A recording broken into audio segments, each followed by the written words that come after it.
Good morning. Today I'm going to talk about the Great Dichotomy, or seemingly the Great Dichotomy. Last week I spoke about celebrating and having gratitude for our independence, our individual independence. And today I'm going to discuss or talk about or share some ideas about our interdependence. Perhaps a dichotomy, but I don't think so. We are so interdependent beyond our awareness. So that's what I'm going to try to do today, is to spark your awareness, wake it up a little bit. Interdependent. Our interdependence starts when we first wake up in the morning. I don't know if you're like me, but the first thing I do in the morning is make my little trip to the bathroom. And I use the toilet, I wash my face, or I take a shower. That's part of what I do every day. Did you ever stop and think what all is involved? How many people and processes and infrastructure that is involved in that normal, everyday task? A friend of mine, you all know him, Sylvan Eidelman, plays violin in our band. He recently retired from the Sonoma County wastewater processing group. So I called him. Saturday morning I called him. I said, Sylvan, I'm working on my talk for this week. I need to ask you a question. He said, okay. I said, how many gallons of wastewater does Sonoma County produce every day? He said, what do you want that for your talk? I said, trust me, I want that information. He said, 35 million gallons of wastewater is produced average day to day in Sonoma County. And it's all pumped to processing plants. And I said, well, what do you do at the processing plant? He said, first off, we clean it. And then we pump it to other places. He said between 8 and 10 million gallons a day is pumped all the way up to Geyserville. And they use it up at the geysers to create electricity. And the other 25 million gallons of water that has been cleaned, it's wastewater, is recycled via agriculture throughout Sonoma County. I said, well, how much water does Sonoma County use every day? He said, right now it's summertime, people watering their yards, washing their cars. He said, 60 million gallons a day. And we take it for granted. Just pumping that water, making sure it's fit to drink, and piping it to every point of use in Sonoma County. 60 million gallons. Takes a lot of pipe, a lot of pumps, a lot of people. And we take it for granted. How we are so dependent without even thinking about it on so many people and so much infrastructure.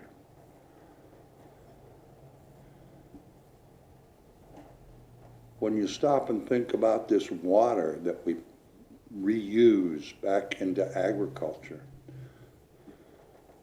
do you ever think about our trees and our plants? They are the only producers of oxygen on this planet, to the best of my knowledge. And that water that we pump and put back onto the fields and it grows all kinds of plant life, produces our oxygen. It also produces our groceries. It also produces feed for livestock. And it produces a lot of wine. We're interdependent upon that production of food and wine and oxygen. You know, in South America, I read somewhere once that I think the numbers were the forests in South America produce 60% of the oxygen of the world. And the way they're clear-cutting those forests, that percentage goes down at least 1% per year.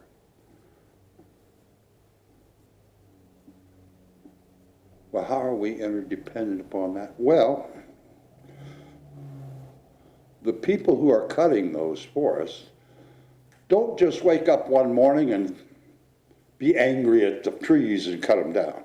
No, they make profit by doing that. Whatever they produce, whether it be the trees themselves or whatever they produce on that land, you and I interact and are interdependent upon that to buy all the stuff that we buy. Consumers drive that destruction of the creating processes of our oxygen. And we all do. We all take part in that. So this independence that we talked about last week, that independence is an independence from the dogma, independence from the advertisements and the mind control and the conditioning that we've all experienced. Independence, so we can think freely, so we can expand our awareness instead of just walking around in total, complete obedience and complicity all day. We can actually think and be aware of how interdependent we are and how necessary it is for us to be aware, so we can ensure that we have oxygen to breathe and food to eat and water to turn on so we can take a shower and use our toilets. We go out and get in our cars. Do you ever stop and think how many people, how many processes are involved in making that car and then keeping it running? All the mechanics, all the road crews, the fuel. And here again, I've stated this before over the years, that the pollution to our planet that is created by creating a car is 4 times that of what that car will produce in pollution through its gas and oil and tires in the life of that car. And there again, we all take part in that, participate in that.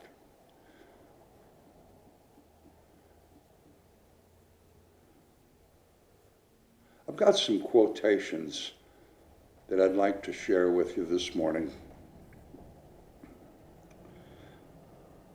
There's a fellow, Jiddu Krishnamurti.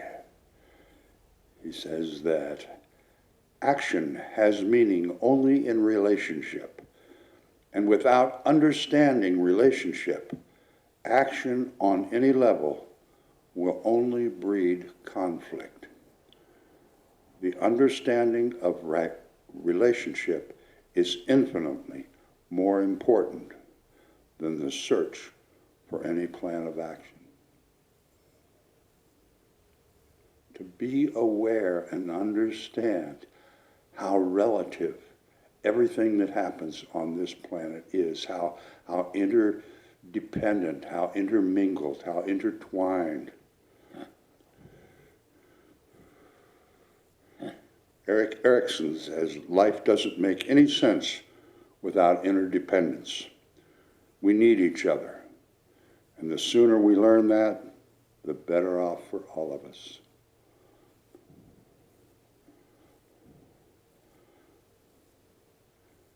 Thomas Merton says, the whole idea of compassion is based on keen awareness of the interdependence of all living beings, which are all part of one another and all involved in one another.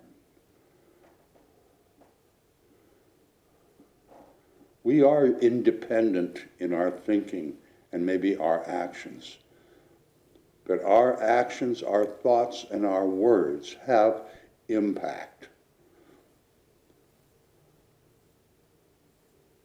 That's that Vivian wrote a wonderful Inquiring Minds article this week about consciousness. And that's what all of this is about, is developing this consciousness of oneness, of we. Dr. King says whatever affects one directly affects all indirectly. I can never be what I ought to be until you are what you ought to be. This is the interrelated structure of reality. My friends, I talk about constantly developing a consciousness of we, of expanding our awareness to understand that everything we think, say, or do has influence, effect on the consciousness, on the activity, on the reality of what goes on this planet. Perhaps we might be a little more appreciative of the water as we take a shower tomorrow. I think this COVID virus has helped all of us be a little more aware of what truly is necessity in today's world. Jon Stewart from The Daily Show is coming out with a new movie. I saw him doing an interview, and he said, you know, isn't it interesting what we call necessary jobs are all mostly hourly paid workers. The people who are doing the necessary things, working in the grocery stores, making sure there's gas, making sure the electric's on, making sure the hospitals and clinics are open, make sure we can get parts to keep our cars running, mechanics to keep them running. All those necessary jobs and functions are people that work by the hour, payday to payday. What about all the professional sports guys that make millions and tens of millions, and the CEOs of the corporation that make billions, and the actors in Hollywood that makes millions of dollars? It's not really essential. What's essential, folks, is us, people interacting, caring, giving a damn about one another, showing our love and compassion and our patience, and being mindful of what we consume.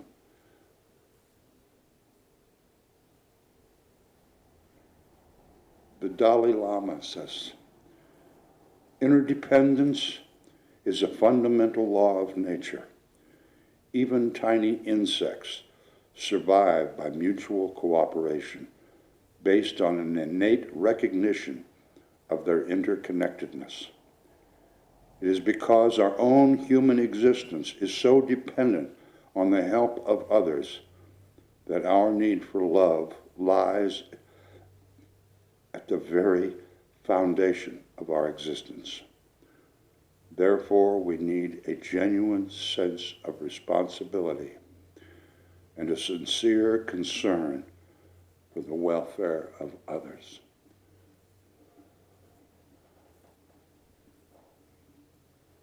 I hope we can all expand and elevate our awareness begin to realize in our normal day-to-day stuff how interdependent we are. You hear me talk about the rich and the ruthless. Yeah, they are. But they're rich because we buy the stuff. We are compulsive consumers. We've been programmed and conditioned to be that. Aren't we entitled to? That's the problem, folks. We have this feeling of entitlement, especially in this country. Every human being, every animal breathes oxygen. And we're destroying it. Our consumption is causing the destruction of the processes that create the oxygen that every living being needs. Water is so important, costs so much to put in our homes and then process when we're done using it. Perhaps we could be a little more mindful.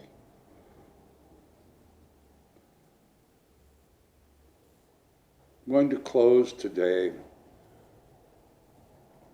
with a quote from my favorite thinker dude, Albert Einstein. He says, every day I remind myself that my inner and outer life are based on the labors of other men, living and dead, and that I must exert myself in order to give in the same measure as I have received and am still receiving.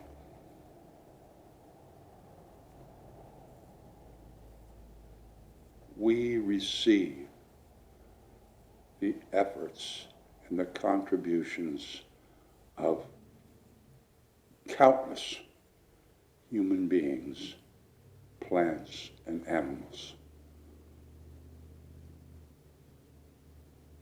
It's our responsibility to return that, to give that back to our world, to the universe.